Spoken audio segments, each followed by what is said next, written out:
안녕하세요. 정철수 치유스토리의 정철수 목사입니다. 오늘 이 시간에는 박효진 장로님과 사형수에 관한 이야기를 나눠볼까 합니다. 1993년에 서울 성북구에서 자신의 아버지와 어머니 그리고 형과 형수, 조카를 살해한 끔찍한 사건이 벌어지게 되었습니다. 당시 박효진 장로는 서울구치소에 있을 때였습니다. 연쇄 살인범이 서울구치소에 오게 되었는데 이 살인범을 만나기 전 박 장로는 이러한 생각을 했다고 합니다. 분명 이 연쇄 살인범은 키도 크고 그리고 성격도 포악한, 몸이 또 울그락불그락한 그러한 사람일 것이다 라는 생각으로 이 사람을 만나게 되었습니다. 그러나 이 청년을 만나고서 그의 생각이 잘못됐다는 것을 깨닫게 되었습니다. 그도 그럴 것이 키도 평범하고 또 성격도 굉장히 온순하고 벌레 하나 잡을 수 없을 그러한 모습으로 비춰졌기 때문입니다. 박 장로는 이 청년을 보면서 자신의 손가락으로 이 청년의 머리를 누르면서 너 왜 이렇게 끔찍한 일을 했어? 라고 책망하듯 말을 했다고 합니다. 그때 이 청년이 갑자기 몸을 뒤로 휙 하고 돌리고서 뭔가를 유심히 쳐다보게 되었다고 합니다. 이 모습을 뒤에서 본 이 박 장로는 이 청년이 뭔가를 보고 있다라는 것을 직감적으로 깨닫게 되었습니다.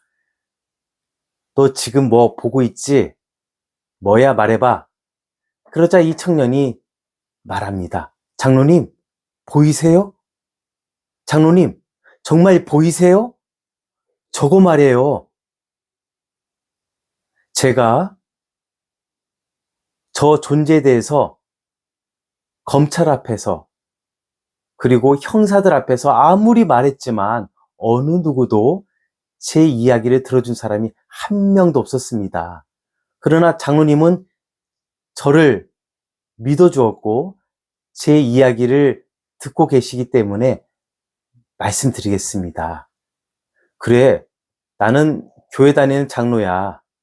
눈에 보이진 않지만 분명 영적인 존재가 있다는 것을 나는 알고 있어. 그래, 편하게 말해봐. 저 모습이 어떤 존재인데 그래? 예, 절반은 사람 같고 또 절반은 괴물 같습니다. 그런데 이 두 가지가 한데 섞여 있어서 정말이지 굉장히 공포감을 조장하고 있습니다. 그런데 제가 부모를 살해하기 전 3일 전부터 이 존재가 저에게 나타나게 되었습니다. 그런데 어딜 가든 저 영적인 존재가 저를 따라다니게 되었는데 눈을 감아도 눈을 떠도 그리고 잠을 자도 이 영적인 존재를 깨닫게 되었습니다. 저는 허리에 장애가 있어서 정상적인 사회생활을 할 수 없습니다. 일도 할 수 없고 그래서 부모님에게 항상 생활비를 타서 생활하게 되었는데 그날도 생활비를 받기 위해서 부모님을 찾아가게 되었습니다. 부모님이 2층에 살고 계셨는데 생활비는 고스하고 책망만 받고 내려오게 되었습니다. 그때 저 어둠의 영이 저에게 한 번에 내려오더니 저의 몸과 그리고 저의 생각을 지배하게 되었습니다. 그리고 첫 번째 명령이 떨어졌습니다. 올라가서 너의 부모를 살해해라. 그때 저는 완강하게 아니 내가 어떻게 내 부모를 살해할 수 있냐고 거부했지만 생각과 제 몸을 지배한 이 어둠의 영 때문에 제가 더 이상 거부할 수 없게 되었습니다. 그래서 제가 신발장을 열어서 망치를 꺼내 2층으로 올라가게 되었고 부모를 살해하게 되었습니다. 그리고 두 번째 명령이 떨어졌습니다. 이번에는 1층에서 자고 있는 너의 형과 형수, 그리고 조카를 살해해라. 이때도 저는 완강하게 거부했지만 저의 생각과 저의 몸을 지배한 이 어둠의 영을 저는 거부할 수 없게 되었습니다. 그래서 제 형과 형수, 그리고 조카를 살해하게 되었습니다. 그 이후에 저는 마당으로 가서 땅을 파게 되었는데, 장로님이 보듯이 저는 허리를 쓸 수 없는 장애인입니다. 근데 그날은 참 신기했습니다. 삽을 잡았는데 이 어둠의 영이 삽자루에 걸터 앉게 되는 겁니다. 근데 놀랍게도 삽을 땅에 이렇게 댔는데 땅이 저절로 파지는 거예요. 그래서 땅을 파게 되었고 6구의 시신을 안매장할 수 있게 되었습니다. 이제 안매장을 다 한 후에 세 번째 명령이 떨어졌습니다. 너는 부모를 살해하고 형제를 살해한 살인마야. 너 같은 존재가 어떻게 살 수가 있어? 이제 구치소에 가면 목을 매서 스스로 목숨을 끊어. 갑자기 이러한 음성이 들린 겁니다. 그래서 제가 서울 구치소에 수감된 후에 자살을 하려고 하게 되었는데, 그러다가 장로님을 만나게 되었습니다. 이 이야기를 다 들은 박효진 장로는 이 청년에게 예수 그리스도를 증거해 주게 되었고, 또 이 청년은 예수님을 나의 구주로 영접하게 되었고, 또 이 박 장로님의 간증을 들어보게 되면 이 청년이 예수를 잘 믿다가 결국 형장의 이슬로 사라졌다라고 합니다. 여러분, 혹시 길을 가다가 종종 눈에는 보이지 않는데 뭔가를 보면서 혼자서 중얼중얼 하면서 다니는 사람을 본 적이 있으십니까? 저는 이러한 사람들을 종종 보게 되었습니다. 분명 우리의 눈으로는 보이지 않지만 이 사람들에게는 뭔가를 보고, 우리는 들을 수 없지만 이러한 사람들은 뭔가를 보고 느끼고 대화를 하게 됩니다. 이러한 사람들을 우리는 조현병이다라고 말을 합니다. 과거에는 이러한 조현병 환자를 정신분열증이라고 말을 했습니다. 그러나 조현병을 앓고 있는 가족들이 탄원서를 제출하면서 지금의 조현병으로 바뀌게 되었습니다. 우리에게는 오감이라고 하는 것이 있습니다. 그러니까 우리의 시각, 청각, 후각, 미각, 그리고 피부로 느끼는 촉각, 이것을 우리는 오감이라고 하는데, 이 조현병 환자들 같은 경우에는 특별히 청각이 이렇게 많이 발달되어 있습니다. 그리고 이 시각이 발달되어져서 우리 일반인이 볼 수 없는 어떠한 것들을 보고, 또 일반인이 들을 수 없는 것들을 듣게 됩니다. 그래서 이런 이야기를 종종 조현병 환자들이 말을 하는 경우를 보게 됩니다. 옥상으로 올라가. 그리고 아래를 쳐다봐. 그리고 뛰어내려.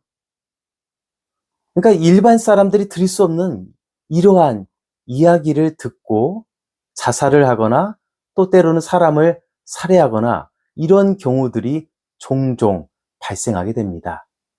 그러면 이 조현병이 왜, 언제 발생하게 될까요? 사람의 뇌는 사춘기 때 말랑말랑한 상태로 있게 됩니다.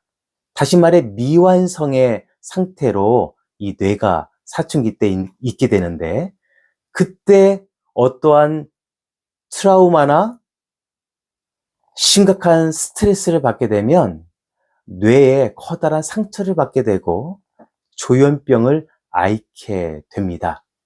그렇기 때문에 사춘기 자녀를 둔 부모님이라면 자녀들과 정말 좋은 관계를 맺고 수시로 대화도 하고 또 학교 생활은 어떤지 그러한 이야기들을 잘 나눠 봐야 합니다. 그래서 혹시나 내 자녀가 학교에서 문제가 있지는 않은지, 커다란 어떤 스트레스나 어떤 트라우마가 있지는 않은지 자주 보고 자주 이야기를 하고 이러한 것들이 필요합니다. 그래서 이제 사춘기를 지나게 되면 뇌가 딱딱해지게 됩니다. 그 이후에 어떤 스트레스나 어떠한 정신적인 충격을 받아도 조현병에 걸리지 않게 됩니다. 그렇기 때문에 사춘기 때 우리 자녀들이 정신병에 걸리지 않도록 정말이지 우리의 부모님들은 각별하게 신경을 써야 됩니다.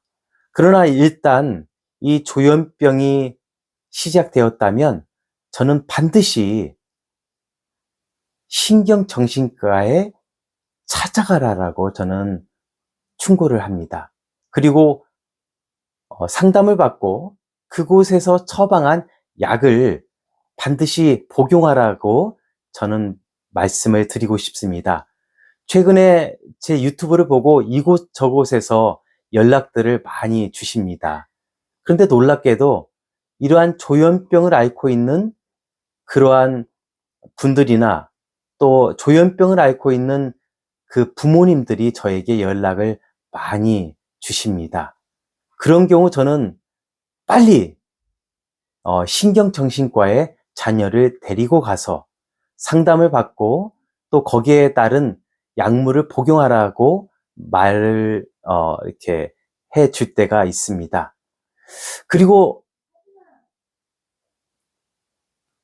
두 번째로 중요한 것은 이렇게 그 약물을 복용하는 것도 중요하지만 그것 외에도 하나님이 만져주셔야만 이 질병이 깨끗하게 치료될 수 있다는 것입니다. 약물을 복용한다라고 하는 것은 조금 그 증상을 완화시켜 줄 수는 있지만 그 질병이 완전히 완쾌되거나 치료되지는 않습니다. 그렇기 때문에 그 속에 하나님의 치유가 임하고 하나님의 말씀이 임할 때 완전한 이 병이 치료가 됩니다.